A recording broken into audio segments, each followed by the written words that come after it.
Charlie Baker 04051 20 U-99 Interrogation of Survivors April 1941 Naval Intelligence Division Admiralty SW-1.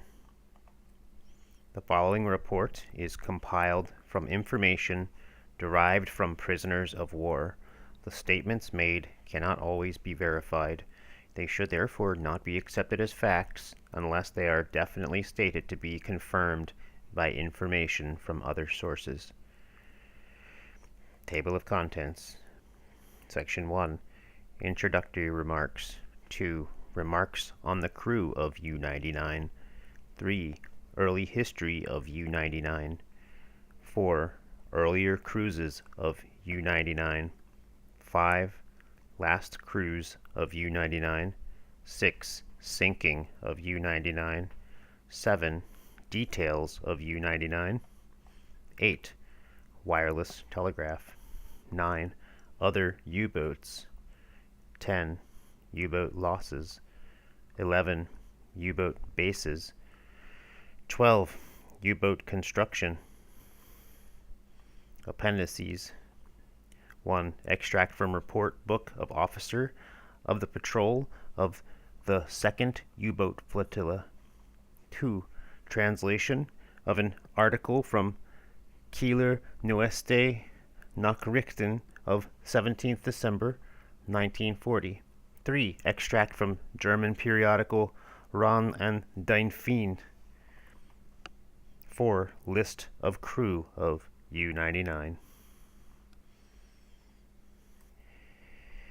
Interrogation of survivors of U-99 sunk at 0400 on Monday, 17th March 1941 in position 61 degrees 16 north by 12 degrees 56 west. Section 1. Introductory Remarks. At 0050 on Monday, 17th March 1941, HMS Walker carried out what may have been a fatal attack on an unidentified U-boat. No survivors were seen. At approximately 03:1800, HMS Vannock rammed and sank U-100 and picked up survivors. At 0400, HMS Walker sank U-99 and also rescued survivors. The interrogation of the survivors of U-100, U-99, and U-70, sunk on Friday, 7th March 1941, was conducted at the same time. For the sake of clarity, it was decided to issue 3 separate reports on the 3 U-boats, but to collate all general information from all 3 sources and to append this to the last of these reports. This report on U-99, therefore, contains all general information obtained from these U-boats. Comparatively, little information could be extracted from the survivors of U-70 and U-100, as these men had recently spent some time at Kiel, their base in Germany, where they had been made extremely security conscious, probably as a result of the return to Germany of an escaped U-boat prisoner of war who was able to apprise the naval authorities of full details of British interrogation. It was apparent that U-boat crews in Kiel had recently been warned against our methods of examining prisoners, but this did not apply to those from Lorient, on which port U-99 had been based since August 1940. The loss of U-99 and the capture of her captain, who, according to German claims, had sunk a considerably high tonnage of British shipping than any other U-boat commander, is a serious blow to German morale and propaganda, especially as U-100, with Lieutenant Commander Joachim Schepke, another of Germany's 3 leading U-boat captains, was lost on the same night. The possible loss of a 3rd U-boat a few hours earlier contributed to an important victory for Great Britain over the U-boats during the opening days of the much-heralded Battle of the Atlantic.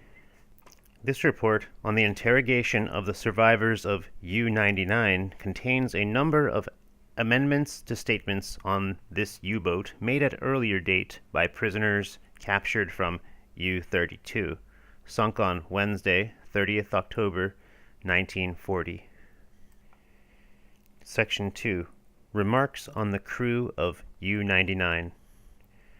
The complement of U-99 consisted of 6 officers, 14 petty officers, and 23 ratings, totaling 43, of whom all were rescued, except the engineer officer and 2 ratings. The captain and the engineer officer had been in the U-boat on all her cruises. The first lieutenant had seen only a short spell of active service early in the war, but the chief quartermaster, who was carrying out the duties of a junior officer, was a most experienced man, and had been with the captain for a long time. The remaining 3 officers were a lieutenant commander under instruction as a prospective U-boat captain, and 2 midshipmen whose suitability for U-boats was being tested. The crew gave the impression of having attained a higher degree of cooperation and of having worked better together than in the case of U-boat crews interrogated in recent months. The senior petty officers were more experienced and had been with the U-boat for a considerable time. Among the ratings, also, there were fewer new hands. The crew of U-99 had an exaggerated idea of their importance and dignity. These inflated opinions were no doubt due to the extraordinary degree of public adulation to which they had become accustomed. Special aeroplanes and bouquets at railway stations had long since become part of their daily lives when ashore. For the first time in this war, no criticism of their officers was noted. On the contrary, a marked degree of loyalty and admiration for their captain was expressed by the men. The captain of U-99, Korvettkapitän Commander Otto Kretschmer, was one of Germany's leading U-boat captains, and a national hero. He was reputed to have sunk 252,100 tons of shipping before his last cruise, and claimed another 86,000 tons sunk on this last cruise, which would bring his grand total up to 338,100 tons. He had thus sunk considerably more than any other U-boat captain, and was known as the Tonnage King. Korvettkapitän Gunther Prien and Captain Lieutenant Joachim Schepke were a long way behind him as regards tonnage sunk. Otto Kretschmer was born on 1st May 1912 in Heiden, Kreis Liegnitz, as the son of a schoolmaster. His parents still live in Heiden. He spent a year in England, about 1929, studying literature and English at Exeter University. On 1st April 1930, he joined the German Navy and was promoted to Fahnenreck zur See, midshipman, on 1st January 1939. He attended the naval school at Flensburg-Murwik. He transferred to U-boats in 1936. After being promoted to Oberleutnant zur See, lieutenant, in 1st June 1936, he served in U-35, a 500-ton boat of the older type. In October 1937, Kretschmer was appointed to the command of U-23, a 250-ton older type U-boat of the 1st U-boat Flotilla Weddigen. He commanded this boat until he was transferred to U-99 in March 1940. During the earlier part of the war, Kretschmer carried out 1 or 2 cruises in U-23 and claims to have sunk about 27,000 tons, including the destroyer HMS Daring, sunk on Sunday, 18th February 1940. He gave the impression of being a quiet, deliberate man, and looked more like a student than a U-boat captain. He prided himself on being able to take advantage of whatever the passing moment offered, and made no elaborate plans for attacking convoys. He admitted that he had become weary of the war some time ago, and latterly had got no satisfaction from sinking ship after ship. On 21st March 1941, the German High Command announced that Kretschmer had been promoted to Korvettenkapitän, commander, and that his total sinkings were 300,000 tons in addition to the destroyer Daring. His political views were less extremely Nazi than had been assumed. On seeing the craters of a stick of bombs near Buckingham Palace, he was genuinely shocked that an attempt had so obviously been made by his countrymen to bomb the palace. He spoke English quite well, though he lacked practice. His whole demeanor was calm and quiet, and he seemed anxious to be friendly. He was also less suspicious of British officers than was his first lieutenant. Kretschmer stated that he was unmarried. The first lieutenant of U-99 was Oberleutnant zur See, Lieutenant Hans Joachim von Nebel-Dubritz, aged 23 years. His family were of the Junker class, i.e., of the landed aristocracy. Landing in eastern Pomerania, he was the first member of his family to enter the Navy, which he joined in 1936. In the autumn of 1938, he transferred to U-boat crews, and during the earlier part of the war served in a 250-ton U-boat in which he made 2 cruises. His former captain has since been lost. He also served in another U-boat and in U-23 under Kretschmer. He was, for some months, adjutant to Vice Admiral Dönitz, the admiral commanding U-boats. Von Nebel-Dubritz only joined U-99 before her last cruise and expected to have been appointed to the command of a U-boat had he returned in U-99. On the surface, he seemed a very thorough Nazi, but actually he was rather ashamed of many of the Nazi methods and most of their leading personalities. He maintained a facade of loyalty towards the regime, whereas in reality he was only loyal to his class and to his country. He showed every promise, however, of becoming later more arrogant and even ruthless. He spoke a little English, but suffered from an inadequate general education, much influenced by half-understood propaganda. He was a bachelor and had few interests apart from the Navy. The engineer officer, Oberleutnant Engineer Lieutenant Gottfried Schröder, did not survive the sinking of U-99 and was drowned while trying to ensure and to hasten the sinking of the U-boat. This was subsequently admitted to have been unnecessary. The lieutenant commander under instruction, Kapitänleutnant Lieutenant Commander Horst Hesselbarth, aged 28, was a Westphalian and formerly served as torpedo officer in the cruiser Leipzig. After a brief technical U-boat course, he joined U-99 shortly before she sailed, and was thus captured on his first cruise. He gave the impression of being rather dull and not very intelligent man without personality, but possessed some sense of humor and was interested in sport. The 2 midshipmen had joined the Navy in 1939 and were on their first cruise to test their suitability for U-boats. They had not yet had any preliminary U-boat instruction, and had only been through a short infantry course on joining, followed by some naval training. They were both typical Nazis, unmovingly certain of a supreme German victory in 1941, and repeated the usual propaganda when discussing any subject.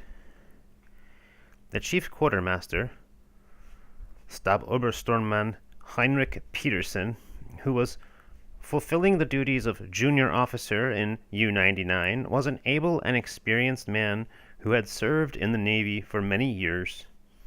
He had been under Kretschmer for a long time, and was the only man in the German Navy below commissioned rank to be awarded the knight insignia of the Iron Cross.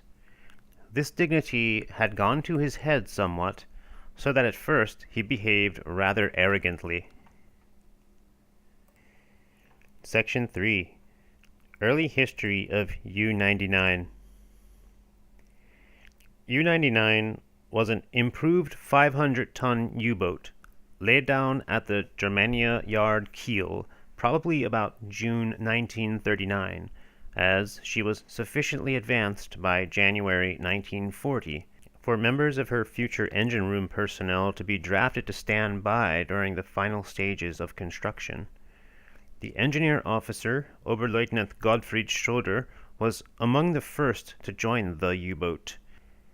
Prisoners said that U-101 and U-102 and 3 or 4 other U-boats were being built at the Germania Yard, and at the same time as U-99, and that one of these U-boats was nearly completed about the middle of March 1940. During February and March 1940, more and more men of her prospective crew joined U-99, and she was stated to have been launched on Monday, 18th March 1940, and to have been completed early in April 1940. Prisoners mentioned 3 or 4 trials carried out in the Baltic, after which U-99 returned to Kiel during second week in May 1940. Shortly after the middle of May 1940, U-99 went on a 3 weeks cruise in the Baltic, visiting Gothenhafen and Memel. U-99 was said to have spent 8 days at the latter port. Prisoners denied that they saw other U-boats building at these ports. According to the crew, the trials proved satisfactory, and no alterations were made to U-99 on her return to Kiel. Otto Kretschmer was appointed to command U-99, Oberleutnant zur See, Lieutenant Barkston being his first lieutenant. Lieutenant zur See, Sub-Lieutenant Horst Elfe was the junior officer, and, as mentioned above, Gottfried Schroeder was the engineer officer. Section 4. Earlier Cruises of U-99. First Cruise. U-99 was said to have left Kiel early in June 1940 for the Atlantic, but was attacked somewhere between Norway and Scotland, according to prisoners, and although she dived immediately, her periscope was damaged. One man asserted that on this occasion U-99 had more than 50 bombs aimed at her by aircraft, and that she had also been hunted for some 22 hours by destroyers, and that the explosions for over 100 depth charges were heard. Not only the periscope, but also a fuel tank were damaged, which caused the boat to show oil trace. She therefore put into Bergen, but the necessary repairs could not be carried out. After landing the chief mechanician first class, who was suffering from rheumatism, U-99 proceeded first to Heligoland, where she remained only 2 hours, and then to Wilhelmshaven, where she stayed about a week. She had not sunk any ships on this cruise. Prisoners stated that she had been away for 2 weeks or less, and that she did not return to Kiel, but remained on Wilhelmshaven until she set out on her second cruise. Second Cruise. U-99 left on her second cruise towards the end of June or early in July 1940, according to prisoners, and proceeded to the Atlantic. The earlier part of this cruise was uneventful. At 0400 on Sunday, 28th July 1940, U-99 fired a torpedo at SS Auckland Star in position 52 degrees by 17 north by 12 degrees 34 west. The ship was hit below the water line and was abandoned by her crew after vain attempts to get the engines restarted. At 0455, the U-boat fired a second torpedo, which hit Auckland Star on the port side by the engine room and caused further extensive damage. At 0515, a third torpedo was fired from the port side and struck the ship somewhere by the bridge. She started immediately to sink by the stern, and the U-boat surfaced to the west of her. At 0520, Auckland Star made her final plunge, and U-99 made off in a northeasterly direction. On 0015 on Monday, 29th July 1940, U-99 torpedoed SS Clan Menzies on position 54 degrees 10 north by 12 degrees 0 west, about 90 miles southwest of Tory Island. The steamer was proceeding at 17 knots and zigzagging. The sea was rough, and the torpedoes struck the ship on the starboard side as she was swinging to port. Much damage was done, and the engines stopped. The crew took to the boats. U-99 closed one of these boats, and Kretschmer spoke to the steamer's second officer, telling him not to flash lamps, or the U-boat would blow the boat out of the sea. On being told the ship's name, Kretschmer said, "One of my clan friends." After asking the survivors about their cargo and destination, and whether they knew their course and the coast, Kretschmer went astern with U-99, turned her very quickly, and went alongside Clan Menzies to fix an explosive charge onto a ladder on the port side amidships. 5 minutes later, the steamer blew up and sank in about 20 minutes to 25 minutes. U-99's next victim was SS Jamaica Progress, torpedoed at 0040 on Wednesday, 31st July 1940, in position 56 degrees 26 north and 8 degrees 30 west, 40 miles southwest of Barra Head. The stern of the ship had been practically blown off. The main deck on the port side was intact, but on the starboard side it was cracked. The shaft in the engine room was broken, both masts were split, and the main and auxiliary aerials were brought down. The ship immediately settled down aft, and the crew escaped in the boats. U-99 closed the chief officer's boat. A survivor of the ship, whom the boat was trying to rescue, was dragged under by the suction of the U-boat and was drowned. Kretschmer ordered the lifeboat to come alongside U-99, and the chief officer of Jamaica Progress noticed that there were 4 other men on the bridge of the U-boat with the captain. The U-boat then moved away and submerged. A few minutes later, she fired a second torpedo, which hit the steamer amidships. The Jamaica Progress then settled down very quickly. U-99 surfaced and again closed the chief officer's boat. Kretschmer, on hearing that the survivors had a compass and knew their position, wished them a pleasant trip. The U-boat was later seen twice again by the men in the lifeboat. U-99 must then have proceeded in a southwesterly direction, as at 12:25 on the same day, Wednesday, 31st July 1940, she torpedoed SS Jersey City in position 55 degrees 47 north, 09 degrees 18 west.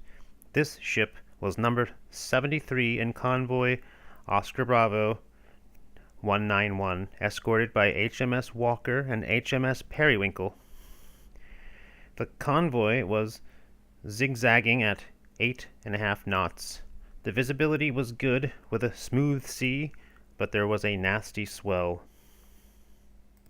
Jersey City was hit on the starboard side at the after end of the engine room. She at once buckled at the point of the explosion, cracking badly amidships. She foundered at 14:08 at 1.5 hours after being torpedoed. HMS Walker and HMS Periwinkle carried out attacks on U-99 and dropped depth charges. Air bubbles and oil were observed on the surface, but the U-boat escaped. U-99 followed the convoy and then presumably went ahead and lay in wait, as she was able to torpedo SS Strinda, 10,000 tons, number 13 in the convoy, at 23:55 on the following night, Thursday, 1st August 1940. This ship was able to return to harbor. Less than 3 hours later, at 02:32 on Friday, 2nd August, 1940, U-99 torpedoed SS Lucerna, number 33, in the same convoy. In position 55 degrees by 18 north, 16 degrees by 39 west. The track of the torpedo was seen, and the steamer's wheel was put hard to starboard. Lucerna had started to swing when she was hit on the port side amidships, about 215 feet from the bow. The torpedo passed right through the ship, making a hole on the port side below the waterline, about 35 feet long by 18 feet deep, and one on the starboard side about 2 feet in diameter.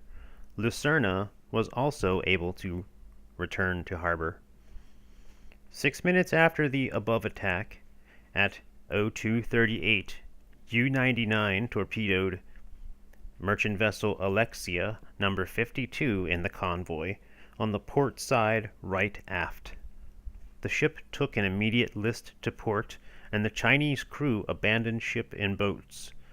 By opening valves, the captain got the vessel onto an even keel, but she had sunk about 4 feet. According to German reports, the escorting destroyers sent frantic signals for help and called other destroyers and flying boats to the scene. These made a number of attacks with bombs and depth charges on the supposed position of the U-boat. At 04:31, U-99 surfaced on Alexia's starboard bow and started to shell the vessel, approaching her very slowly. Although the crew of this ship could only just see a dim outline of a U-boat in the darkness, they fired 3 rounds so effectively that the U-boat was forced to dive at 05:08. U-99 had fired 8 shells, 5 of which hit the ship, but only dented the side. Alexia also returned safely to port. The captains of the last 3 ships, Strinda, Lucerna, and Alexia, subsequently remarked on the small destructive power of the German torpedoes. On Saturday, 3rd August 1940, the German High Command announced that Kretschmer had sunk 53,118 tons of British shipping, comprising 7 armed merchant ships, among them 3 tankers in convoy. The actual tonnage sunk was SS Auckland Star, 13,212 tons, SS Clan Menzies, 7,336 tons, SS Jamaica Progress, 5,475 tons, SS Jersey City, 6,322 tons. These ships amounted to 32,345 tons, or 22,773 tons less than the claim of the German High Command. U-99 made for Lorient and is believed to have arrived there on or before Thursday, 8th August 1940. On that date, Kretschmer received the Knight insignia of the Iron Cross, and his total sinkings were quoted as 117,367 tons, including HMS Daring. The crew said that they did not know they were to finish their cruise at Lorient, and thought that the orders to proceed there were received while they were at sea. U-99 remained in Lorient only a short time before setting out on her 3rd war cruise. Half of the crew had 8 days leave during this period. 3rd cruise. Prisoners stated that U-99 left Lorient on Friday, 23rd August 1940 on her 3rd cruise. By deduction, the total tonnage attributed to Kretschmer on this cruise by German official sources was nearly 56,000 tons of shipping. The German High Command always announced totals of tonnage sunk, but frequently omit the name of the U-boat captain responsible. The only totals of sinking claimed during the alleged duration of this cruise by German authorities on behalf of unspecified U-boat captains, which might refer to Kretschmer, were 4 merchant ships in convoy totaling 30,000 tons, claimed on Monday, 26th August 1940, and an unspecified number of merchant ships totaling 28,600 tons claimed on Wednesday, 28th August 1940. Both these claims on behalf of unspecified captains may refer to Kretschmer, as they amount to 58,600 tons. According to the Germans, Kretschmer's personal total sinkings amounted to about 172,000 tons after this third cruise of U-99. Prisoners stated that U-99 returned to Lorient, arriving there about Tuesday, 3rd September 1940, after an unusually short cruise, her early return being due to the fact that she had fired all her torpedoes. The U-boat remained in Lorient for nearly 6 weeks before starting out on her fourth war cruise. Fourth cruise. Prisoners said that U-99 left Lorient again on Thursday, 10th October 1940. One lieutenant commander under instruction as a prospective U-boat captain was carried, also a cinema man named Lander. It was admitted by the German communiqué of Saturday, 19th October 1940, that Kretschmer, during the preceding days, had sunk 7 ships, alleged to the amount of 45,000 tons. This claim refers to the attacks on convoy Sugar Charlie 7, which occurred on the night of 17th to 18th and 18th to 19th October 1940. The German announcement stated that 31 ships were sunk and that 5 U-boats took part in these attacks. Kapitänleutnant Fritz Frauenheim, Kapitänleutnant Oskar Moyle, and 2 further unspecified captains participating in addition to Kretschmer. In point of fact, 20 ships were sunk in this convoy. Prisoners had no idea as to the names of the ships supposed to have been sunk by U-99, but reiterated that their victims numbered 7. U-99 returned to Lorient on Thursday, 24th October 1940, as Kretschmer wanted to take more torpedoes on board. His total sinkings then amounted to over 162,000 tons, according to the Germans. The U-boat was only a few days in port before setting out on her next cruise. Fifth cruise. U-99 left Lorient about the end of October 1940 and proceeded to her operation area west of Ireland. She again had an additional officer on board who was under instruction as a prospective U-boat captain.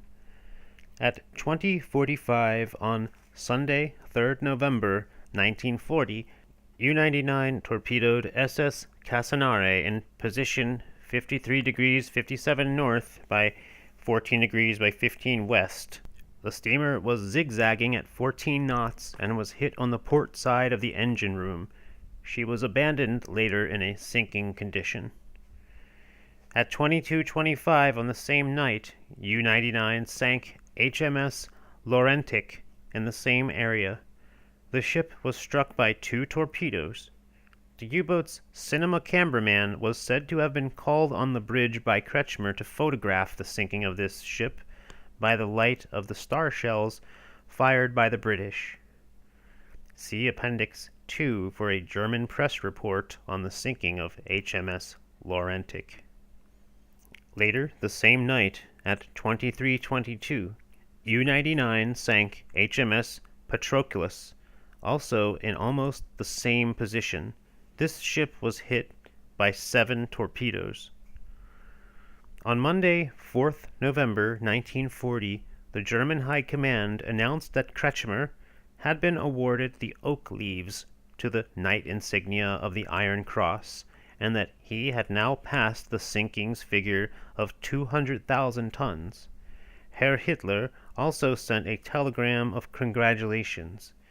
At the same time, the chief quartermaster of U-99 was awarded the Knight insignia of the Iron Cross. The captain of U-99 admitted that he had attacked and sunk SS Scottish Maiden at 01:55 on Tuesday, 5th November 1940, in position 54 degrees 40 north by 14 degrees by 8 west. This steamer was number 82 in convoy Howe X-ray 83. Although Kretschmer had fired his last torpedo at Scottish Maiden, he followed the convoy until the afternoon of that day, and on 3 occasions made signals, presumably passing the information to his base in the hope of other U-boats being guided to attack the convoy. At 1600, HMS Beagle attacked the U-boat, but U-99 was able to return to Lorient, arriving about Friday, 8th November 1940. Kretschmer's claim at tonnage sunk rose to 217,198 tons. U-99 remained at Lorient for about 2.5 weeks. 6th Cruise. Prisoners stated that U-99 left Lorient on Tuesday, 26 November 1940. On her 6th cruise, she proceeded to an area west of that in which she had operated on her previous cruise. Very bad weather was encountered. According to their statements, at 03:30 on Monday, 2nd December 1940, U-99 torpedoed merchant vessel Conch in position about 55 degrees north by 19 degrees west. The U-boat was sighted steering in a south-southeasterly direction about a mile to a mile and a half away on the port beam. It was very dark, and only the conning tower could be seen. The captain of the Conch ordered the helm hard a starboard, but as the ship was swinging, she was hit by a torpedo on the port side about 400 feet from the bow. Conch was proceeding alone at 9.5 knots at the time. She subsequently sank. At 03:50, on the same night in the same area, U-99 torpedoed HMS Vorfahr, which, according to the Germans, sank within 3 minutes. Appendix 2 of this report contains a German press account of the sinking of HMS Vorfahr. U-99 arrived back at Lorient on Friday, 13th November 1940, and remained there for over 2 months. Section 5. Last Cruise of U-99. U-99 left Lorient on Saturday, 22nd February 1941, on her last cruise. On this occasion, she had 3 additional officers, 1 Kapitänleutnant for instruction, and 2 midshipmen. She carried 14 torpedoes. According to prisoners, she traveled on the surface both day and night except when aircraft were reported. On these occasions, she dived immediately without a moment's delay. U-99 did not have any opportunity of attacking ships during the earlier part of this cruise, but on the night of 6th-7th March 1941, she received orders by wireless telegraph from the Vice Admiral commanding U-boats to track and attack a convoy. Accordingly, U-99 proceeded at full speed on the surface, and later on stopped, submerged, and listened. Prisoners knew that this convoy had in the first instance been located and reported by U-47, Kapitänleutnant Prien. U-47 was described as having maintained contact by proceeding in a series of spurts and then withdrawing again to make sure of following the course of the convoy. It was explained that this method ensured the maintenance of contact. U-99 sighted U-47 at about 1800 BST on Thursday, 6th March 1941, but at that moment 2 British destroyers emerged from the mist at a distance of about 100 meters, 1,093 yards, coming straight towards U-99. Prisoners heard the destroyers pass overhead several times and heard the explosions of a few depth charges. They assumed that the destroyers must have been fitted with radio direction finding, as otherwise the British would not have known of the presence of the U-boats.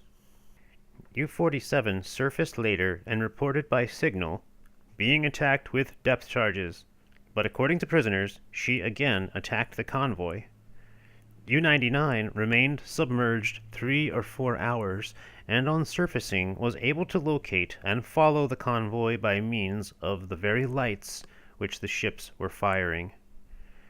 U-99 then approached the convoy, Oscar Baker 293, and reached it at about 0700 on the morning of Friday, 7th March, 1941. It is known from the Interrogation of Survivors of U-70, see Charlie Baker 4051-18, page 8, that U-70 was also attacking this convoy. The whale factory Turgay Viken, 20,638 tons, number 63 in the convoy, was first hit at 06:05 in the morning, in question by 2 torpedoes. It was established from the Interrogation of Survivors of U-70 that she had fired 3 torpedoes at Turgay Viken, and that these all missed. It is thus obvious that the first attack on Turgay Viken was carried out by a third U-boat, possibly U-47 under Prien. At this first attack, Turgay Viken was hit by the first torpedo on the starboard side about 100 feet from the bow, and the torpedo passing through the ship, holding her also on the port side. Immediately afterwards, the second torpedo struck the ship slightly forward of the first, exploded, and completely wrecked the forehold. According to the crew of U-99, they had arrived on the scene rather later than U-70 and sighted the Turgay Viken after she had been damaged. Prisoners admitted having realized that this ship had already been torpedoed, and stated that she was making only 9 knots, and that they thought she might still be salved. In order to render her less more than certain, they torpedoed her. U-99 fired a torpedo and hit Turgay Viken on the port side. A second torpedo seems to have been fired at the same time at another ship, but missed. The time, according to the Germans' estimate, was then after 0700. Leaving the damaged Turgay Viken, U-99 went after another ship, described by prisoners as a 6,000-ton tanker, and fired in all 3 torpedoes at her before she sank. In the meantime, it was getting unpleasantly light, and the Germans saw 2 crippled ships floating about, but they went in the direction of Turgay Viken to see whether she had actually sunk, when suddenly a petty officer reported a mast ahead on the starboard bow. The first lieutenant told him to keep a sharp watch on his mast, when unexpectedly an old-type destroyer was seen making for the U-boat. U-99 crash-dived, and the crew counted 51 depth charges dropped on them, the various attacks occurring at intervals of 20 minutes to half an hour. All these depth charges appeared to have exploded above the U-boat. Later, U-99, undamaged, surfaced and sighted U-47 for the 4th time during that operation. She proceeded and approached the North Channel, coming fairly close to the shore. Prisoners stated that on Sunday morning, during this cruise, U-99 received orders to take up position to attack a convoy which had been reported by aircraft. It was implied that this occurred about the end of February 1941. The Sunday in question may therefore have been 26th February or 2nd March 1941. The U-boats ordered to take part in this attack were each given an area, and were stationed at equal distance about 7 miles from each other in order to form as wide an occupied strip of ocean as possible. Each U-boat received from the Vice Admiral commanding U-boats orders to cover a certain square on an occupied strip. The U-boat captains then calculated the exact position allocated to them.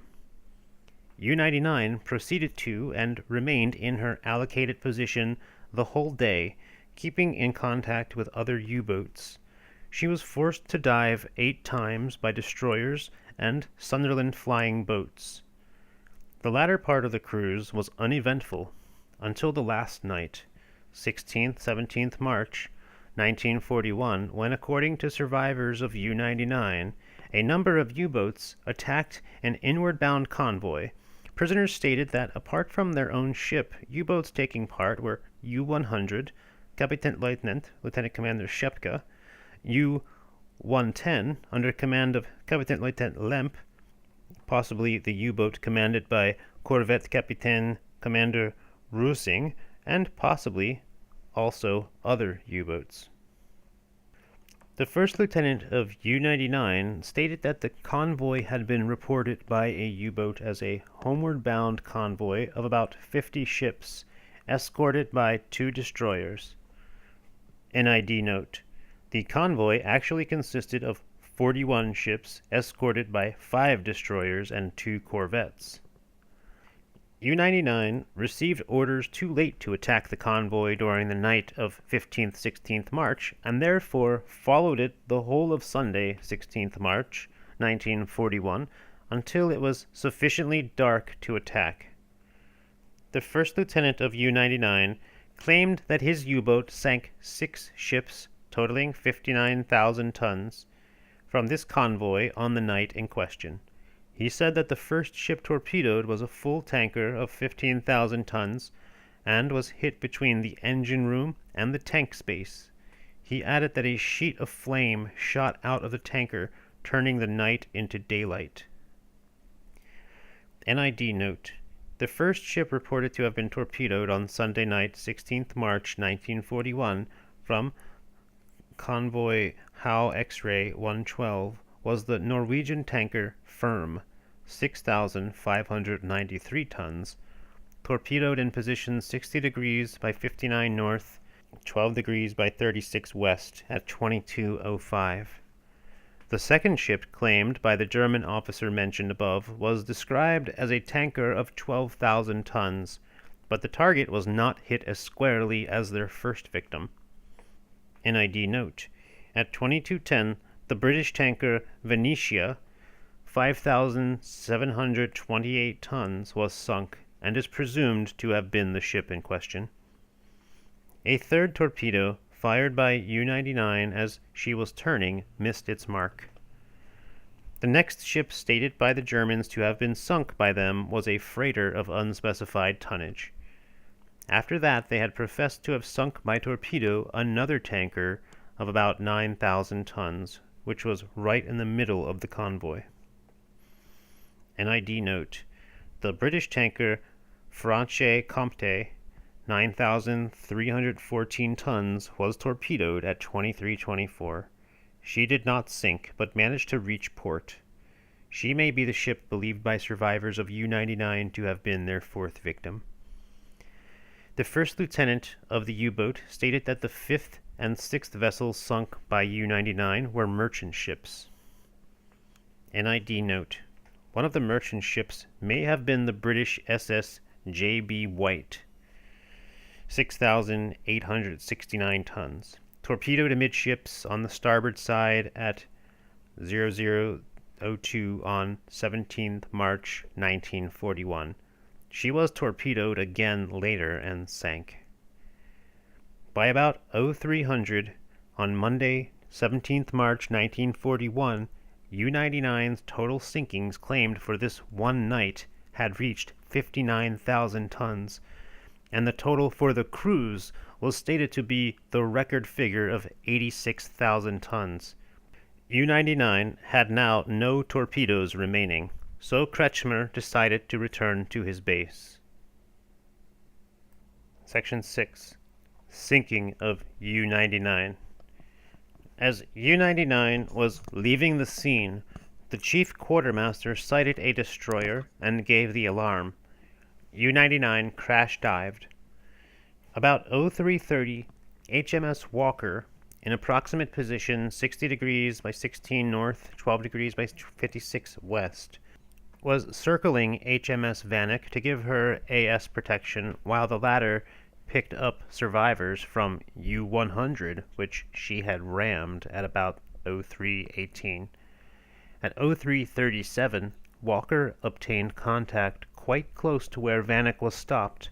This was thought to be non-sub at first, but as the ASDIC operator insisted that contact was firm and the echo rapidly improved, the captain decided to attack. The crew of U-99 heard the destroyers passing overhead, and then came the explosions of 6 depth charges, thought by the Germans to have exploded beneath the U-boat, which was then at depth of 120 meters, or 393.7 feet. U-99 then went to about 140 meters, 459 feet, or deeper, and water entered the boat. According to the captain, she sank to about 185 meters, 607 feet, or more, but she suddenly started to rise quickly and surfaced. The conning tower hatch was thrown open and the captain climbed out. It was then about 0350. The German captain's intention was to try and get away on the surface, but the quartermaster reported that the steering gear was out of action. The electric motors were also out of action. The first lieutenant connected the hand steering gear, but everything, including the fuel tanks, had been smashed. The crew had put on their life belts and hurried out of the U-boat. At 0352, Walker sighted U-99 on the surface. Vanek and Walker opened fire on U-99 at 0354, but ceased firing 2 minutes later. At this juncture, yet another U-boat was reported astern by reliable witnesses in Walker. The captain of U-99 called out to his men that their U-boat was sinking. The first lieutenant and the engineering officer, estimating that their ship would remain afloat for another 10 or 15 minutes, started to open valves to make certain of sinking U-99. As the first lieutenant went forward, he suddenly heard splashing in the control room and saw a stream of water coming in through the conning tower hatch. He therefore climbed out at once and found the whole crew gathered together on the bridge. As the U-boat did not seem to be sinking fast enough, and it was feared that the British might try to board her, the engineer officer again went below to open wide the galley hatch, which had previously been only partly opened. He never got out again, and the crew heard him shouting as the U-boat sank. The captain said that a wireless telegraph message was sent in clear just before U-99 sank, but he did not know whether it was transmitted on full strength or not, or whether it had been received at his base. The signal read, "Depth charges, captured, Heil Hitler, Kretschmer." Kretschmer expressed the opinion that Walker had not located their U-boat by any detector gear, but had sighted U-99 on the surface and had dropped depth charges, which were effective more by luck than anything else. 5 officers and 35 men were picked up by HMS Walker. 1 officer and 2 ratings were drowned. In the destroyer, the men of U-99 had meals in the same mess with a number of their victims, the survivors of the SS J.B. White. Summary of claims of shipping sunk made by the first lieutenant of U-99. According to the first lieutenant, U-99's total sinkings on this cruise amounted to 86,000 tons, which beat all previous records of tonnage sunk on a single cruise, including U-99's own previous record of 85,000 tons. Although this officer said that 14 torpedoes were fired, of which 12 hit their targets, only 1 missed and 1 was a dud. This statement is thought to be inaccurate. The crew considered this a unique achievement. The successes claimed by U-99 seem to be as follows. 7th of March 1941, tanker Turgay Viken, tanker Athelbach. 16th of March 1941, tanker Firm, tanker Venetia, freighter J.B. White, another unknown freighter, tanker Franche Comte, a merchant ship, 2 other unknown ships, German estimated tonnage 86,000, 14 torpedoes used, 1 dud, 1 unaccounted for. It appears that the German claims of tonnage sunk were even more exaggerated than usual. Section 7. Details of U-99. General remarks. Prisoner stated that U-99 was built by the Germania Yard at Kiel.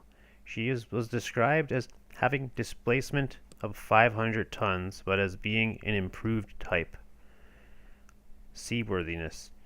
U-99 was, according to her crew, a very seaworthy U-boat and did not have to dive in bad weather, but could proceed on the surface even in heavy weather.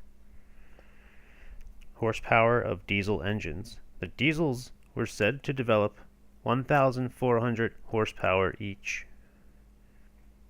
Telegraph orders, powers, and speeds. Following a list of telegraph orders for motor speed and maneuvers, etc.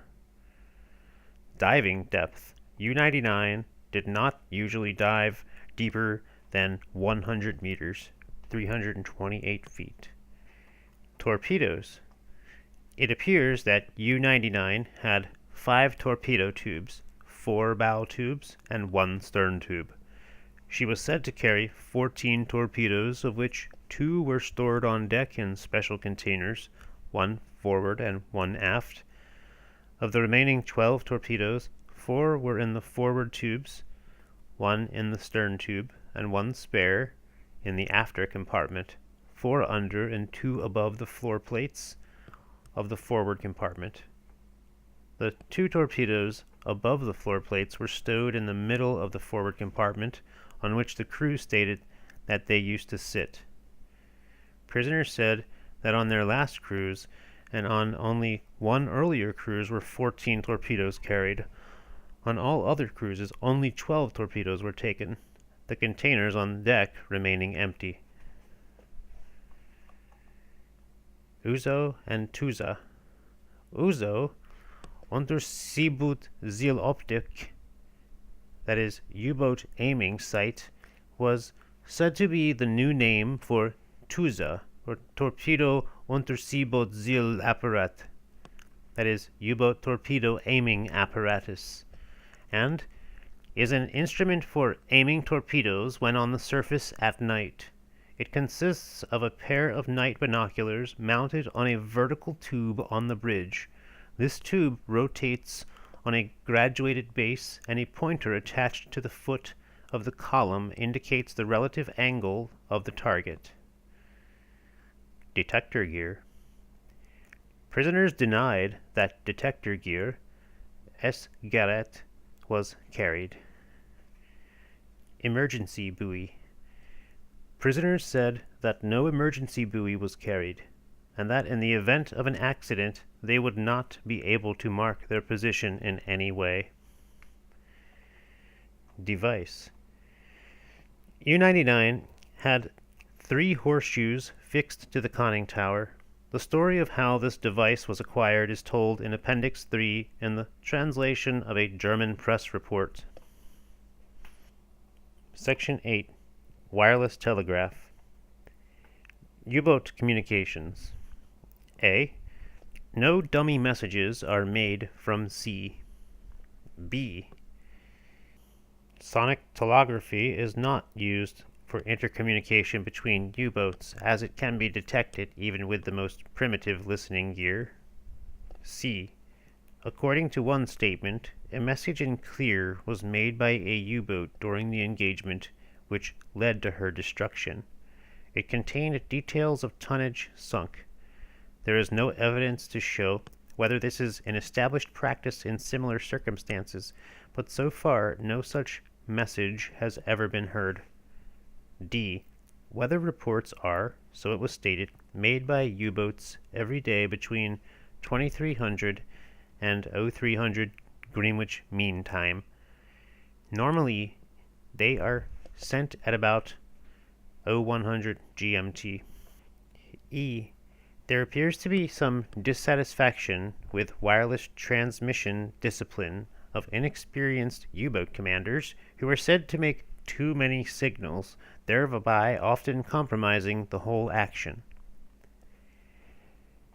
U-boat aircraft communications. A. It was already known that aircraft guide U-boats onto their targets by means of direction-finding signals, and the procedure used was known on its main outlines. Prisoners have supplied interesting details. Aircraft reporting an outward-bound convoy make a series of A's and direction-finding signals, A standing for Ausfahrend. Those reporting inward-bound units make a series of R's, standing for Rückkehrend. U-boats are informed by control when aircraft are making direction-finding signals. The frequency for these signals is stated to be a constant at 581 or 582 meters. B. A similar procedure was known to be used by U-boats among themselves. A prisoner states that in such cases, V's are used as direction-finding signals. Control orders the U-boat who has contact with the enemy to transmit and informs the other U-boats. The frequency is thought to be the same as that used by aircraft, though the statements of prisoners on this point are not clear. Section 9. Other U-boats. U.A. U.A., the U-boat originally intended for Turkey, was stated to be the only 12,000-ton U-boat now operating with the German Navy and was said to be able to stay at sea for 4 months. She is believed to be capable of 25 knots on the surface.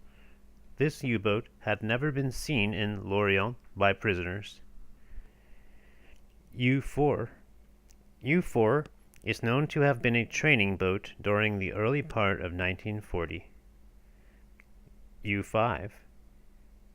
One prisoner from U-99 said that when he was at Neustadt U-boat school during the summer of 1940, he trained in U-5.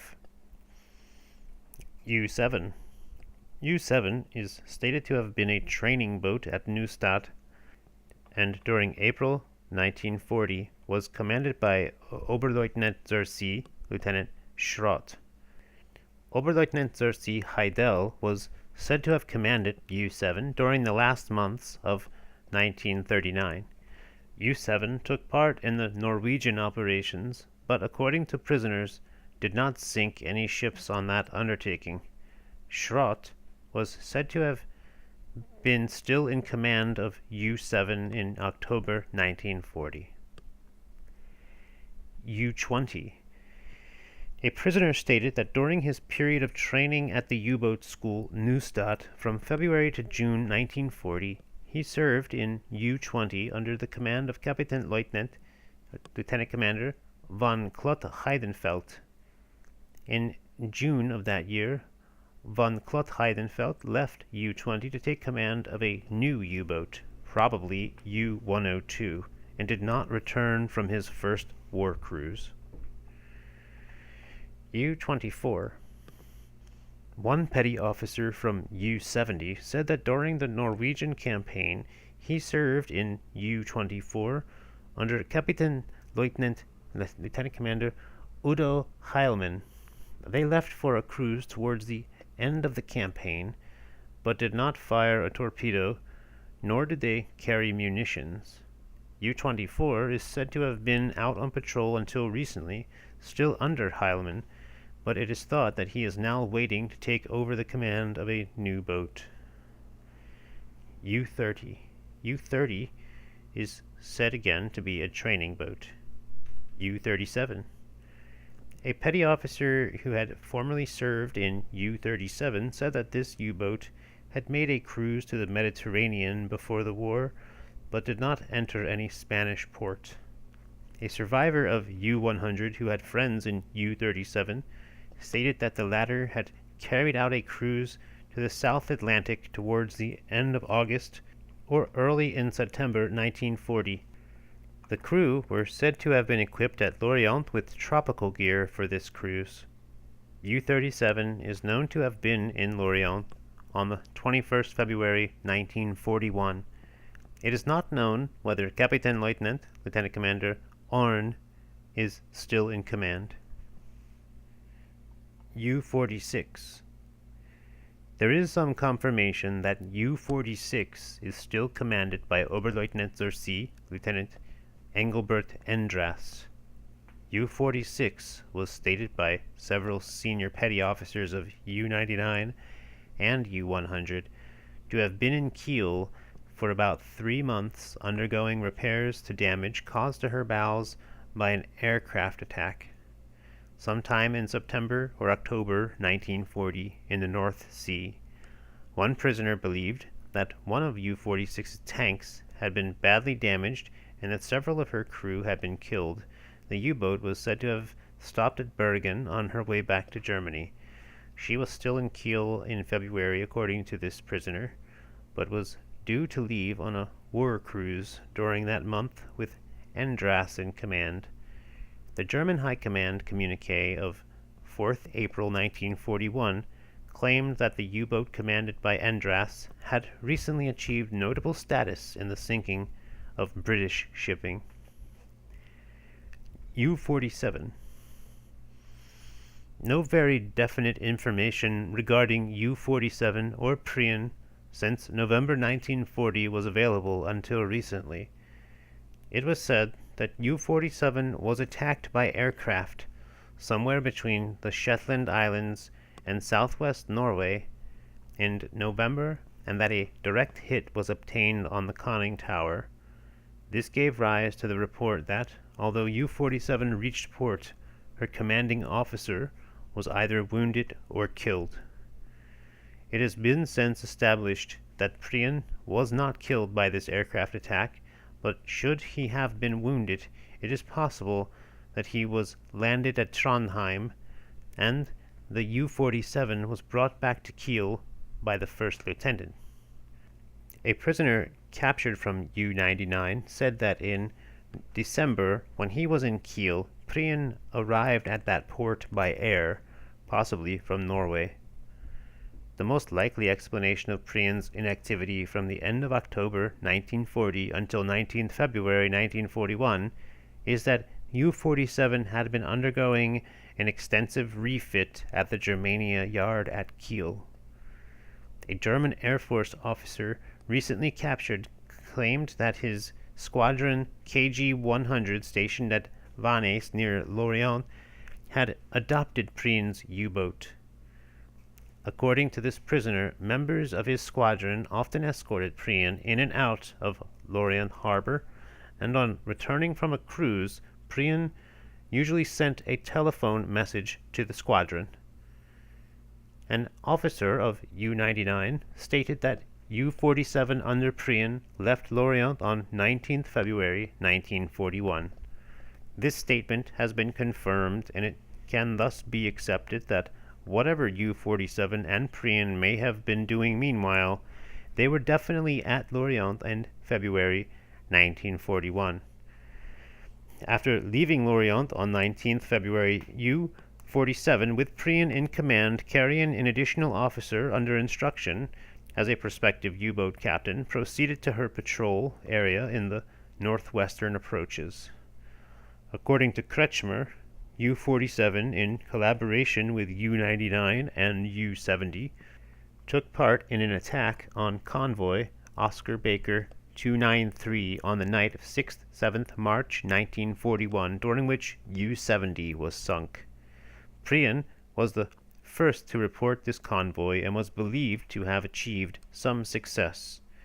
One prisoner stated that Prion had sent a signal to the vice admiral commanding U-boats to the effect that he had sunk 22,000 tons. U-47 was sighted 4 times by U-99 during the above attack. On 8th March, the vice admiral U-boats ordered U-47 and U-70 to report their position. U-70 had been sunk, and so could not reply, and no response came from U-47. On 10th March, the Vice Admiral U-boats again ordered U-47 and U-70 to report their positions, but again no reply was made.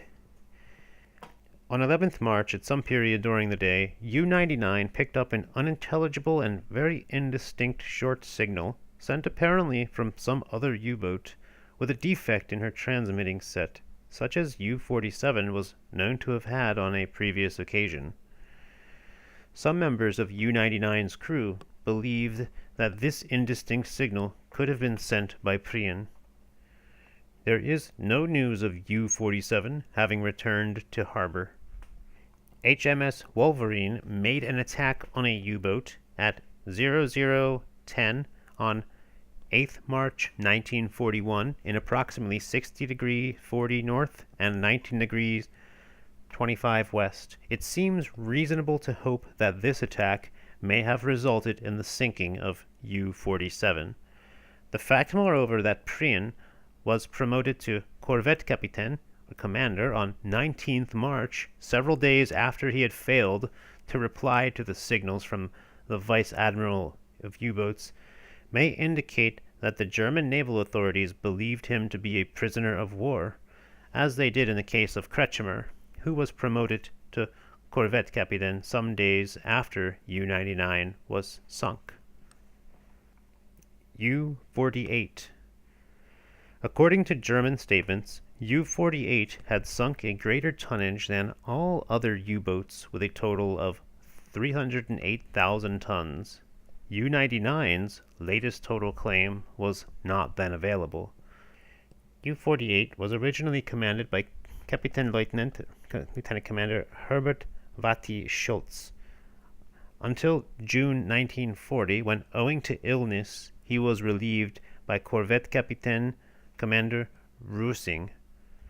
See Charlie Baker 4051-15, page 21. U-48 was taken over by Lieutenant Commander Bleichroth in the autumn of 1940, under whose command some 40,000 tons of shipping were claimed to have been sunk. Ever since U-48 was commissioned, the first officer had been Oberleutnant zur See, Lieutenant Reinhard Teddy Suren, who was awarded the Knight insignia of the Iron Cross on 5th November 1940 when serving under Bleichroth. Later reports maintain that Schultz had again assumed command of U-48. The official German communiqué of the 2nd April 1941 claimed that on his last cruise, Schultz had sunk 35,300 tons of shipping in the North Atlantic, consisting of 5 merchant ships. In a radio talk on the 1st April, Schultz claimed the sinking of a 10,000-ton freighter proceeding independently on the route from North Africa to England. This freighter sank with such an explosion, according to Schultz, that he believed her to be carrying munitions. Just before this, Schultz claimed to have sunk off the west of Ireland a steamer of 4,1800 tons, proceeding independently from Calcutta to England with a mixed cargo. The captain and first officer were taken prisoners on board the U-boat and brought to Germany. U-56 to U-59. U-56 to U-59 were stated to belong to the School Flotilla, which may be true in view of the fact that they are all only 250 tonners, and thus not very suitable for the type of operations at present being carried out in the Atlantic. It was not known for certain who the commanders of these boats were, but it seems likely that until November 1940, Lieutenant Commander Korth was commanding U-57 at the U-boat school Neustadt, because one prisoner from U-99 said that during his period of training there from May to November 1940, he served under this officer. From a report received during the summer of 1940, Korth was known to have commanded U-57. Korth was said, however, to have seen some active service during the spring of 1940 and to have achieved some successes. The other officers in this U-boat at the time were probably Oberleutnant zur See, Lieutenant Reichenbach Klink, and Oberleutnant Engineer Lieutenant Pankinen. Pankinen is presumably no longer in U-59, as he is known to have been in Lorient in February 1941. U-65. It was stated by prisoners captured at an earlier date that U-65 was commanded by Kapitänleutnant Lieutenant Commander Hans-Gerrit von Stockhausen. See Charlie Baker 4051-15. According to a German High Command communique of 9th July 1940, von Stockhausen was stated to have sunk 57,500 tons. His name appeared in the German communique of 29th December 1940, according to which the total result of a long-distance cruise carried out by his U-boat was the sinking of 46,000 tons. On 11th January 1941, the German war communique stated that the total sinkings reported on 29th December 1940 were not the final figures for von Stockhausen's long-distance cruise, but that the total tonnage amounted to 52,800 tons. U-65 was originally believed to have a displacement of 750 tons. A prisoner recently captured from a surface ship, which had been operating in the South Atlantic, said that U-65, which he described as a 900-ton U-boat, had been operating off the coast of South Africa in December or January 1941. According to German press, von Stockhausen made a cruise in equatorial waters toward the end of 1940.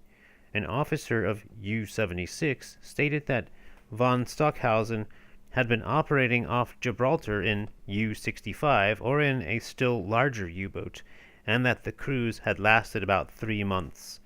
It was added that the U-boat was reprovisioned and refueled by tankers, who also replenished their supply of torpedoes. On 20th January 1941, on the recommendation of Admiral Raeder, von Stockhausen was awarded the Knight insignia of the Iron Cross in recognition of his sinkings of 15 ships totaling 100,000 tons. According to prisoners' statements, U-65 was in dock alongside U-99 in Lorient in February 1941. On 17th March 1941, the Bremen radio announced that von Stockhausen and his entire crew were spending a holiday on the estate of the commander's father. An officer prisoner stated that von Stockhausen was about to be made commanding officer of a U-boat flotilla. U-80. One of the officers from U-70 said that U-80 would shortly be ready for service. U-93, U-94, U-95. These U-boats were said to have been at Lorient. U-94 is known to have been there on 20th February 1941 and was stated to be a 500-ton U-boat. U-97. U-97 was believed by prisoners to be in commission and to have already made some cruises. U-101. U-101 was stated to be a 500-ton U-boat of the same series as U-99. The prisoner from U-99 stated that early in 1940 he was standing by U-101 at the Germania yard at Kiel, but that owing to a period in hospital he remained too late for her first cruise and was appointed to U-99, which indicated that U-101 made her first cruise before U-99. The commander of U-101 at this period was said to be Kapitänleutnant Lieutenant Commander Fritz Frauenheim, who, according to the official German war communique of 17th June 1940, Frauenheim's U-boat sank 41,500 tons of shipping, including the 11,400-ton Wellington Star. U-101, like all German U-boats at this time, was still operating from Germany, and on about 10th August she left Kiel in company with U-51 and U-100, the latter commanded by Kapitänleutnant Schepke.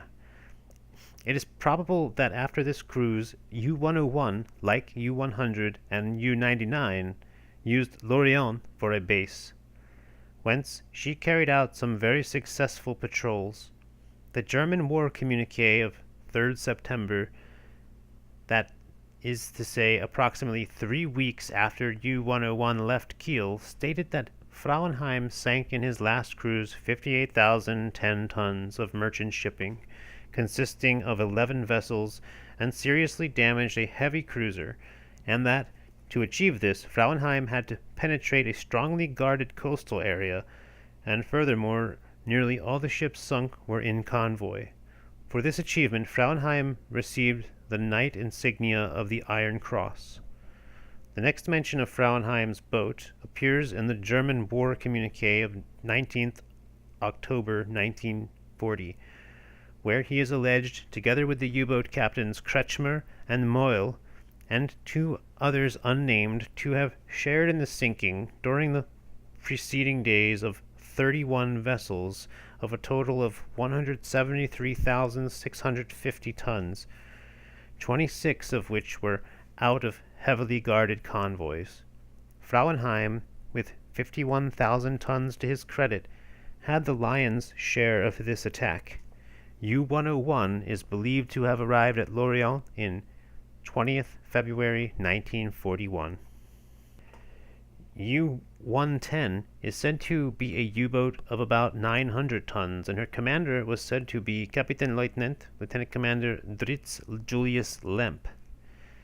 This officer is known formerly to have commanded U-30 and to have claimed considerable success. See Charlie Baker 0405113, page 16, and Charlie Baker 405115, page 17. U-110 was stated by prisoners to have been in Danzig in December 1940 or January 1941, and to have been carrying out trials which might have lasted into February. Prisoners said that U-110 left Kiel on 11th March 1941 on her first cruise, and arrived in Brunsbüttel while U-100 was still there, but left again before U-100. Lemp, while operating far out in the Atlantic, was said to have followed a convoy for 5 days, continually reporting its position, but then had engine trouble. 2 days later, however, he resumed his reports on the position of the convoy. U-110 was to have taken part in the attack on the convoy in the night of 16th-17th March 1941, during which U-99 and U-100 were sunk. It was said that Lemp probably escaped destruction because he remained ahead of the convoy while the escorts were hunting U-99 and U-100. Prisoners said that these U-boats, of about 900 tons displacement, were known as sea cows, Seekohl, but that their speeds were only slightly greater than those of the new 500-ton U-boats. U-123. A prisoner from U-100 said that U-123 had a frog painted on her conning tower. It was stated that she once returned to Lorient from a cruise with her periscope broken off. This was caused by a collision with a steamer which she had torpedoed and sunk, and which was still floating submerged. An intercepted photograph of a U-boat with a frog painted on the front of the conning tower also had an Edelweiss painted on the side of the conning tower. It is known that only those U-boats which were at Narvik, or whose captains were at Narvik, bear an Edelweiss. This indicated that U-123 was at Narvik, or is commanded by an officer who was there. Prisoners stated that U-123 was commanded by Korvettkapitän Commander Viktor Scholz. According to German High Command claims, this officer had sunk 155,000 tons of shipping. U-124. U-124 was said by a prisoner from U-99 to be more than 500 tons, and a signalman petty officer captured on 30th October 1940 from U-32 stated that he believed U-124 to be of approximately 1,000 tons. According to this same prisoner, the commander is Lieutenant Commander Wilhelm Schultz, who escaped from U-64, which was sunk at Narvik. This is supported by the fact that an engine room rating of U-99 stated that U-124 had an Edelweiss painted on her conning tower. On 7th April 1941, Kapitänleutnant Wilhelm Schultz was awarded the Knight insignia of the Iron Cross for sinking over 100,000 tons. Papers captured from German armed trawler Krebs off the Lofoten Islands on 4th March 1941 include a report from the captain of the recovery vessel F7, which failed to recover a practice torpedo fired by U-124 at Memel on 16th July 1940. U-139. U-139 is said to be of 300 tons by a reliable informant who added that all the 130s series have this displacement. U-545. A signal rating from U-70 said he believed U-545 was already in service. U-552. U-552 was said by a reliable informant from U-100 to have been due to leave Kiel on 10th March 1941, one day after U-100 left on her last cruise. Section 10. U-boat losses. U-1. Two petty officers stated that U-1 had been torpedoed by a Polish submarine. As U-1 was mentioned in orders for the Norwegian operations and presumably took part, her alleged sinking may have occurred during that undertaking. U-22. Several prisoners state that U-22 was lost under the command of Lieutenant Commander Karl Heinrich Jenisch, the elder brother of the captain of U-32. It is not certain where U-22 was sunk, but prisoners believe that this took place during the Norwegian campaign. She is known to have been at sea in early April 1940, and according to the log of the German armed trawler Schiff 26, she was expected to return on 8th April 1940. No statements have been made concerning U-22's activity after this date. U-51. Prisoners stated that in April 1940, U-51 was commanded by Lieutenant Commander Knorr, the first lieutenant, and engineer officer being respectively Lieutenant Zersi, Sub-Lieutenant Harms, and Oberleutnant Engineer Lieutenant Hertel, and a chief petty officer carrying out the duties of the junior officer. A prisoner who had served in U-51 from April 1940 until June 1940 said that U-51 went to Narvik at the beginning of the Norwegian campaign, but never fired a single torpedo during the whole cruise. U-51 was stated to have left Kiel about 10th of August 1940 together with U-100 and U-101. Prisoners stated that on this cruise, U-51 was bombed by an aircraft in some position between Rockall Island and Ireland and damaged to an extent which rendered it impossible for her to dive. N.I.D. note. At 14:20 on 16th August 1940, an aircraft attack was made on a U-boat in position 51 degrees 35 north and 12 degrees 58 west. She made for Lorient, but was torpedoed and sunk off that port by a British submarine, according to prisoners, who thought that Knorr was still in command at the time. N.I.D. note. At 01:17 on 20th August 1940, HM submarine Cachalot attacked a U-boat in position 47 degrees 06.5 north and 4 degrees 51.5 west. This attack was considered to have been successful. U-102. U-102 is said to have been completed early in 1940, shortly after U-99, at the Germania Yards, Kiel. She was described as having a displacement of 750 tons. U-102 is known to have been doing trials in the Baltic in May 1940, at the same time as U-99. U-102, under command of Lieutenant Commander von Klot Heidendelt, was lost on her first cruise, probably at the end of June or early in July 1940. The names of two other members of the crew who are known to have been lost are First Lieutenant Oberleutnant Zersee, Graf Hermann von Spee, and a telegraphist named Hofer, a friend of one of the survivors of U-99. Section 11. U-boat bases. Lorient. Lorient is the base of the 2nd U-boat flotilla under the command of Corvette Capitaine Commander Fischer. At the present moment, it seems almost that most U-boats operating from the French Atlantic seaboard are based at Lorient.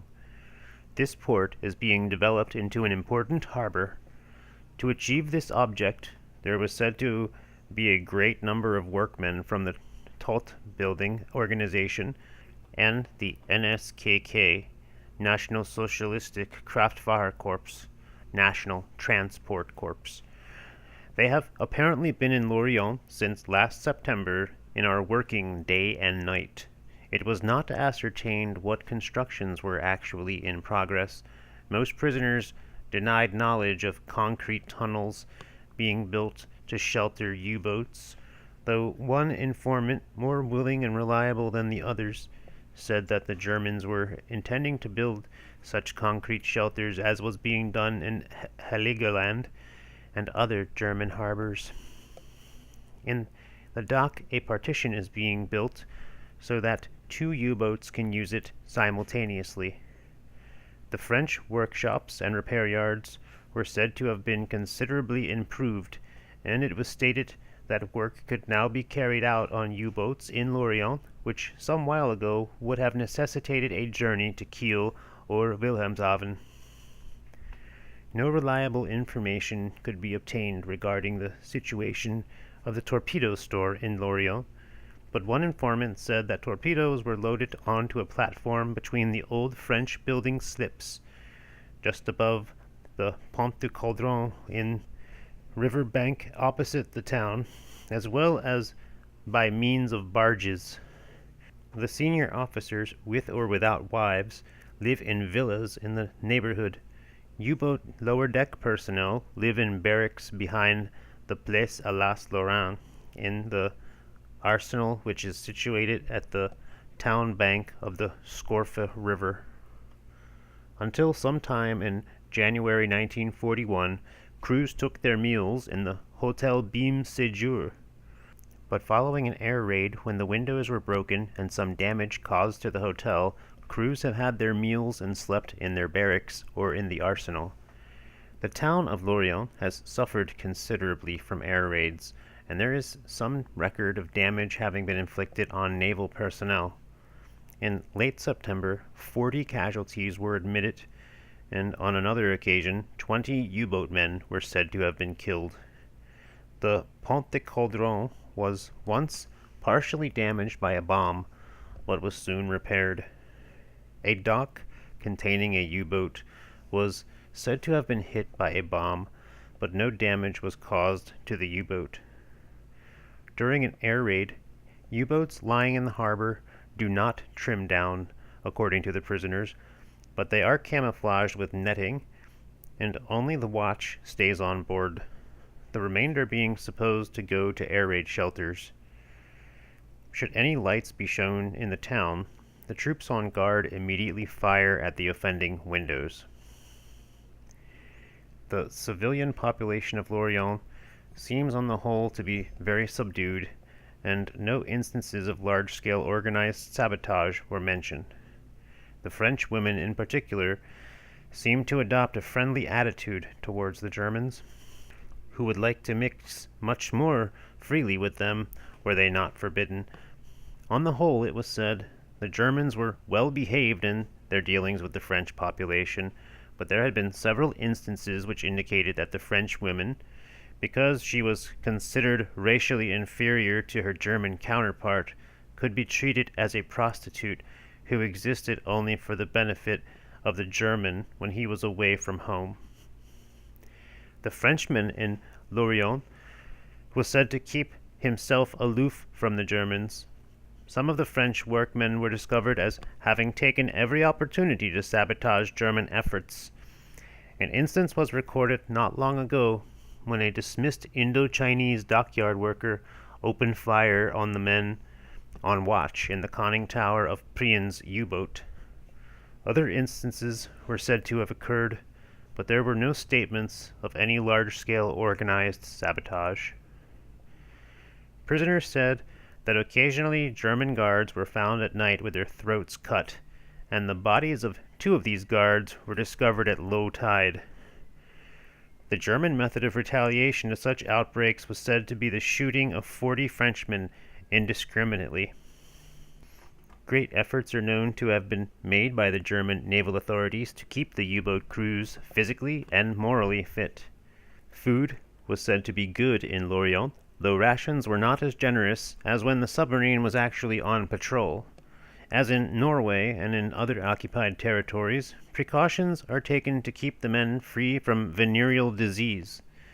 A law was mentioned which forbids intercourse with any French woman except those installed at the approved brothel, which closes at 10 p.m., and according to an officer of U-99, it was strictly forbidden to visit the brothel for a week prior to sailing.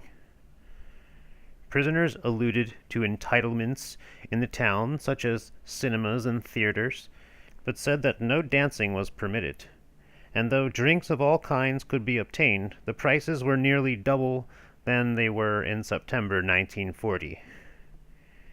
Prisoners made a number of statements regarding U-boats at Lorient. Kapitänleutnant Lieutenant Commander Lemth's U-boat is said to have been in Lorient February 1941. Kapitänleutnant Schuart and his U-boat were seen in Lorient in October 1940, and according to the German press, he and corvette captain Schutz were there at the beginning of December 1940. A U-boat commanded by Oberleutnant Zercy Schuh is said to be operating from Lorient. According to a chief petty officer of U-99, who should be well informed, Oberleutnant Zercy Luth was in Lorient in February 1941 in command of a 750-ton U-boat. St. Nazaire. Prisoners from U-70 state that this U-boat was to have proceeded to St. Nazaire at the end of the cruise on which she was sunk. Apart from this statement, there was no evidence to show that U-boats were using this harbor. Brest. Brest was stated by one prisoner to be U-boat base 7, Ustelle 7. The social center for officers and men of the German Navy in Brest was said to be the Hotel Café Astoria, close to the railway station. Wilhelmshaven. Wilhelmshaven appears to have suffered heavily from air raids.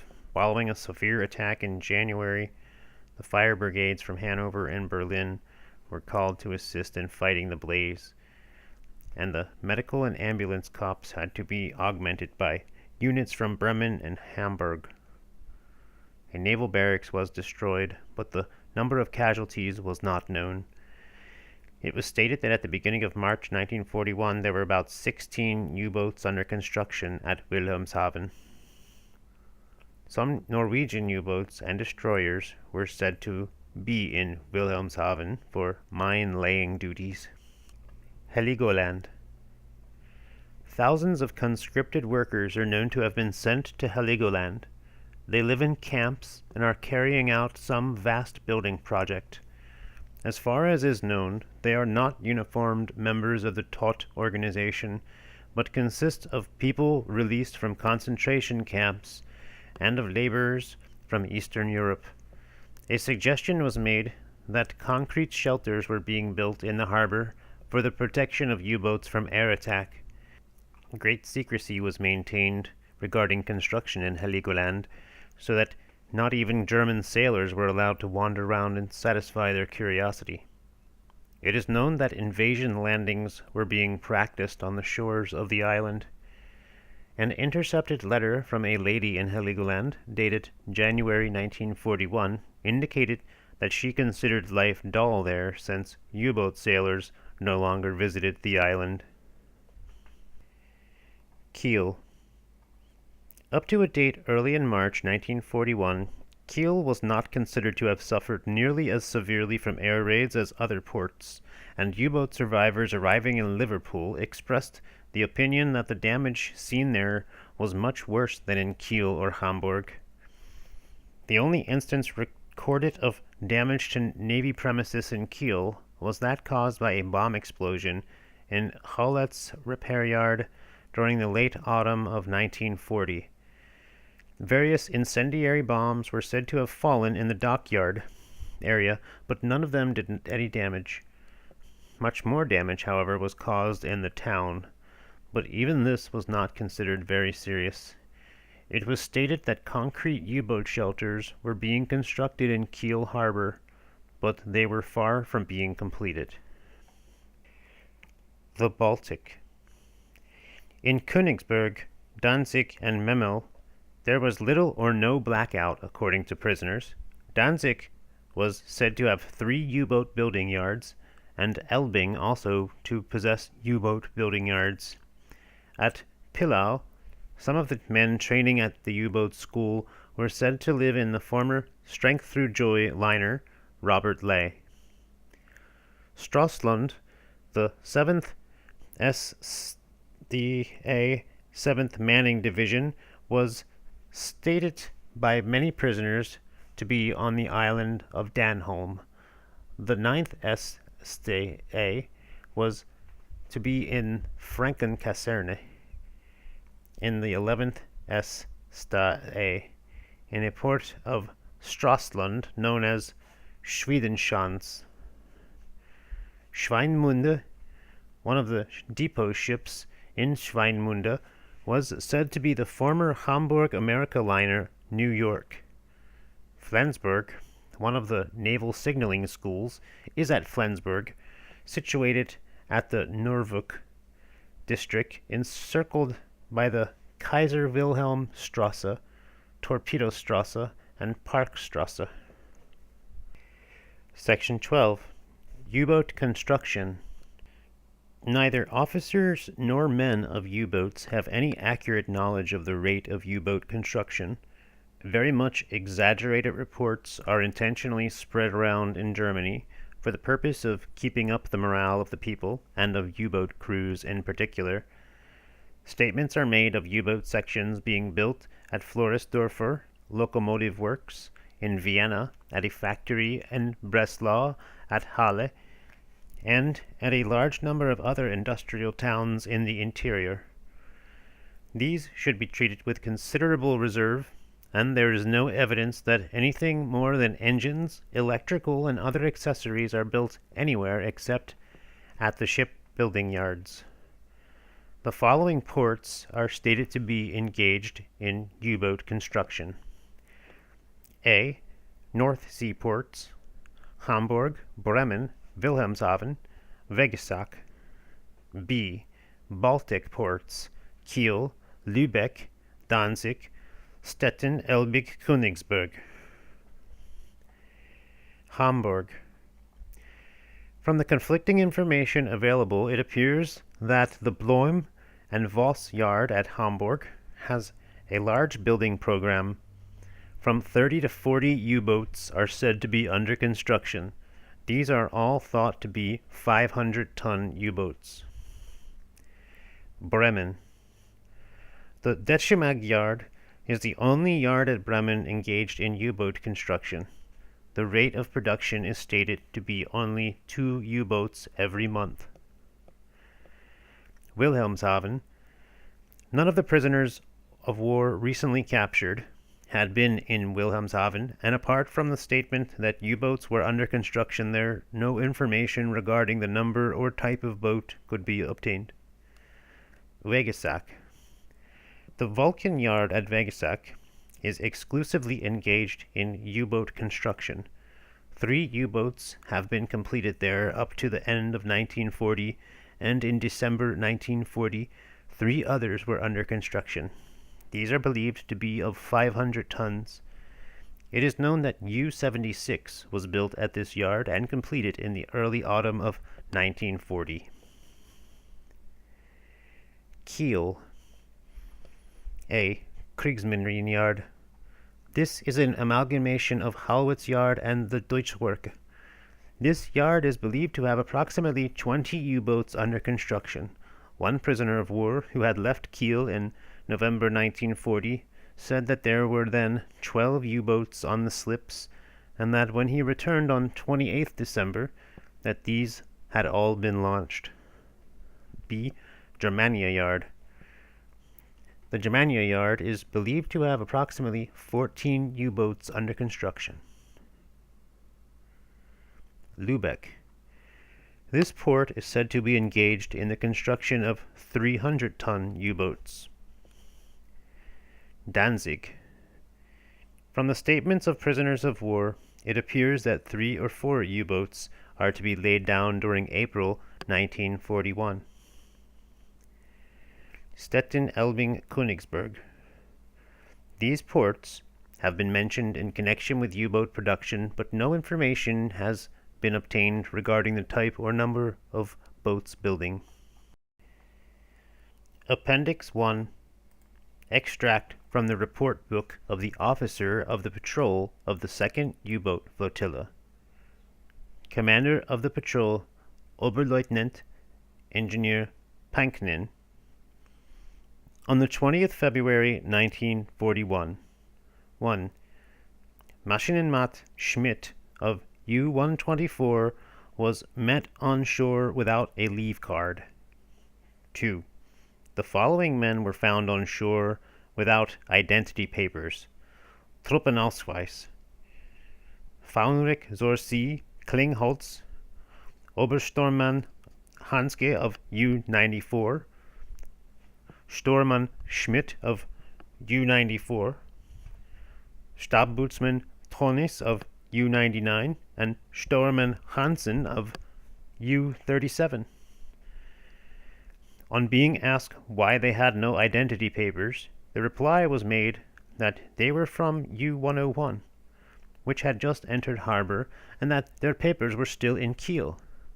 Stabsbootsman Tonis, who made himself the spokesman for the Feldwebels, conducted himself in an extremely unmilitary manner towards the patrol.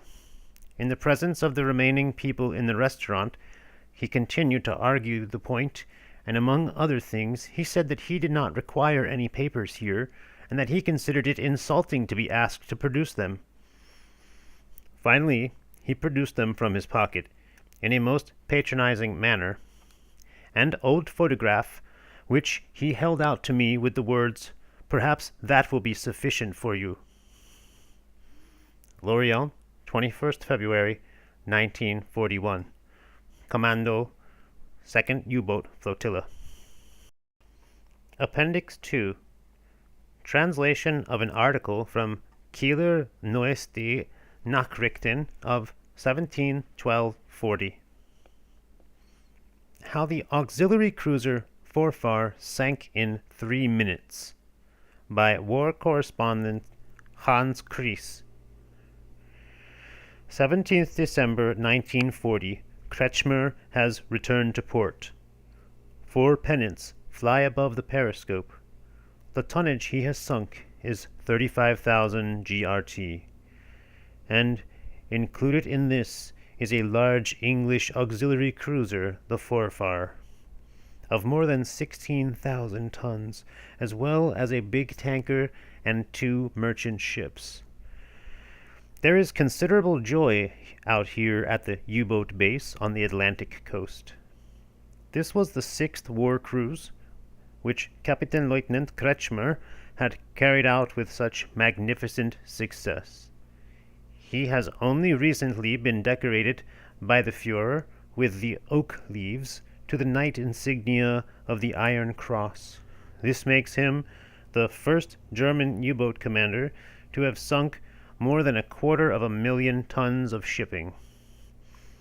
Notwithstanding all the measures of defense adopted by the English, he has sent to the bottom 36 of their vessels, or ships sailing for them, making up approximately 250,000 GRT, 3 English auxiliary cruisers, totaling 57,000 tons, as well as a number of tankers figure in this. During his cruise in the Atlantic, before this last one, he sank the 2 auxiliary cruisers, Patroclus, 11,300 tons, and Laurentic, 18,700 tons, in a heavy sea, and in face of a strong counterattack. In this last patrol, he encountered the Forfar in mid-Atlantic during the night, in which our U-boats operating there scattered a large convoy and sank a tonnage of nearly 130,000 GRT. The Forfar swiftly met her fate. Those on board could not determine from what bearing or range the attack was being made, whether the submarine was operating on the surface or submerged. The auxiliary cruiser's firing was indiscriminate, while Red Star shells and distress signals were discharged into the darkness, and still Captain Lieutenant Kretschmer closed to attack the vessel. Suddenly, a terrific detonation crashes through the night, bringing to the submarine the signal of success. While on board the cruiser, everything is shaken, and she starts to heel badly. The torpedo has struck her in the engine room, destroying life, machinery, bulkheads, and decks, the hull being damaged to the very keel. The back of the Forfar is broken. Her stern rises from the water, and the huge ship of 16,000 tons disappears, making a wonderful impression even in the darkness. The dull thuds of depth charges detonating below the surface are heard, depth charges which had been intended for German U-boats. They were in the fore part of the ship, and had been exploded by the pressure caused by the increasing depth as the ship sinks. Scarcely 3 minutes after the discharge of the torpedo, nothing of the British auxiliary cruiser but wreckage is visible. The true facts of the sinking of the HMS Forfar are as follows. Forfar, escorted by St. Laurent, had been steering 250 degrees at 14 knots at 2300 on 1st December 1940. St. Laurent was detached and ordered to return to harbor.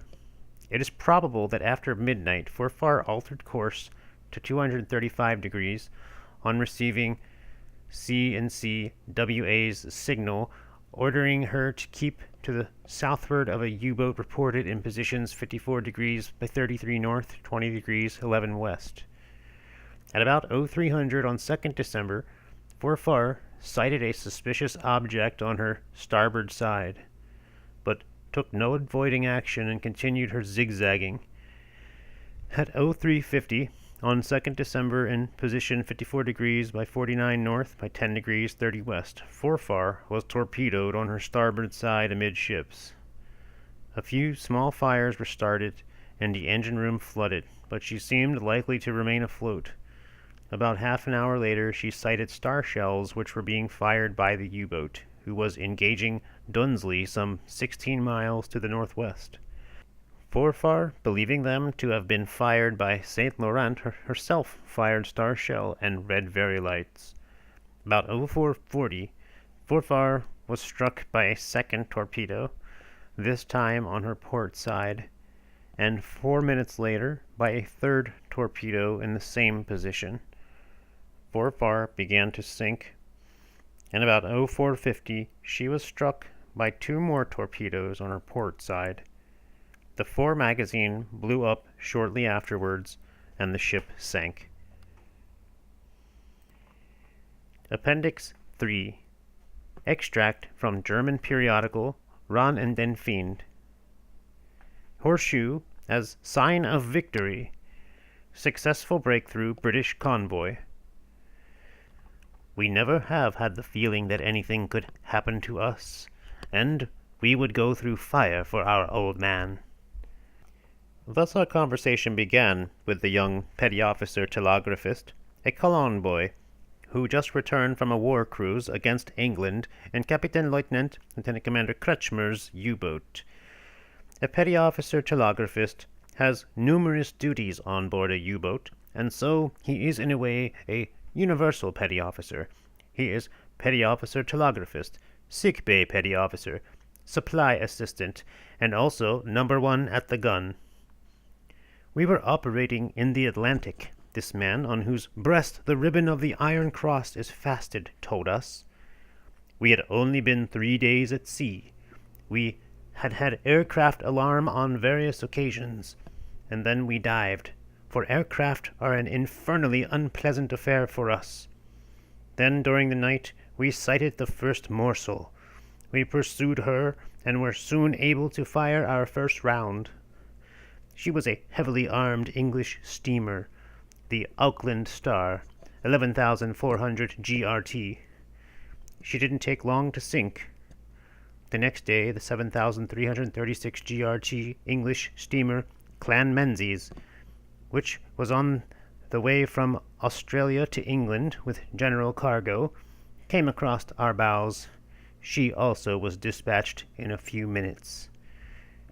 2 days later, we followed a steamer, and when we submerged to periscope depth, the commanding officer found that we had a convoy ahead of us. There wasn't much beating about the bush, and already number 3, the 5,475 GRT banana ship Jamaica Progress, was prevented from reaching her destination.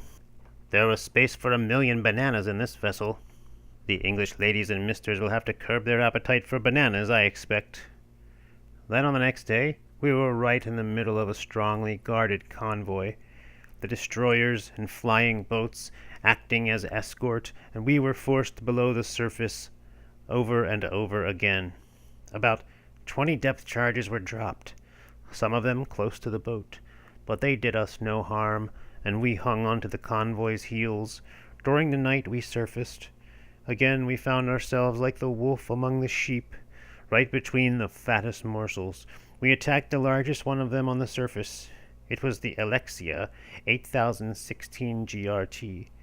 The second followed, the 6,556 GRT Lucerna, and yet a third ship, a 9,400 GRT freighter, whose name is not known to us, was sent to the bottom. During this time, messages were being continuously dispatched by the destroyers. Again and again, flying boats and destroyers passed over us and dropped bombs and depth charges on our estimated position.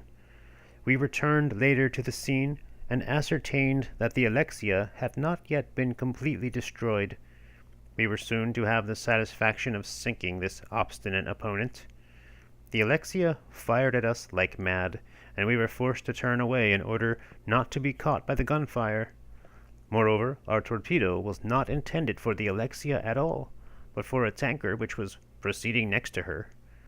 But the latter had spotted the torpedo track in the strongly phosphorescent water and turned away.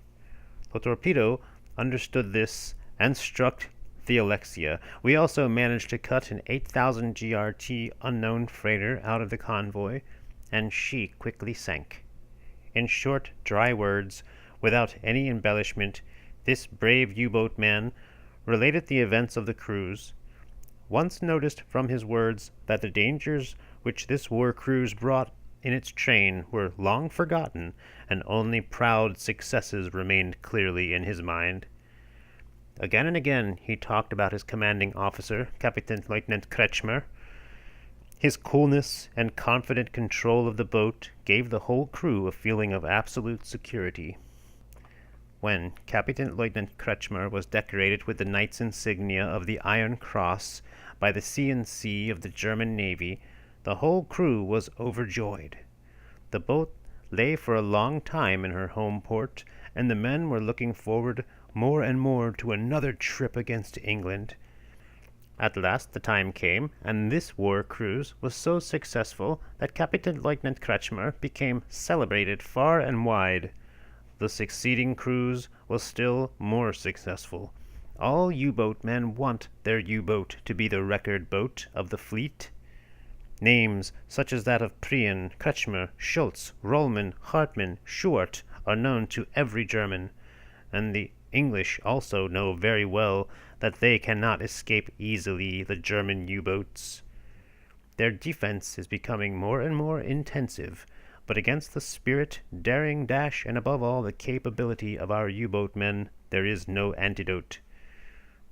2 horseshoes decorate the conning tower of Kapitän-Leutnant Kretschmer's U-boat. According to the log, both these horseshoes were found adhering to the anchor when it was being weighed in Kiel harbor. It sounds almost incredible, but it is a fact.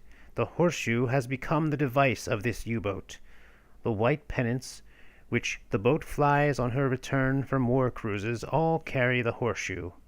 It is to be hoped that they may continue to bring the boat good luck.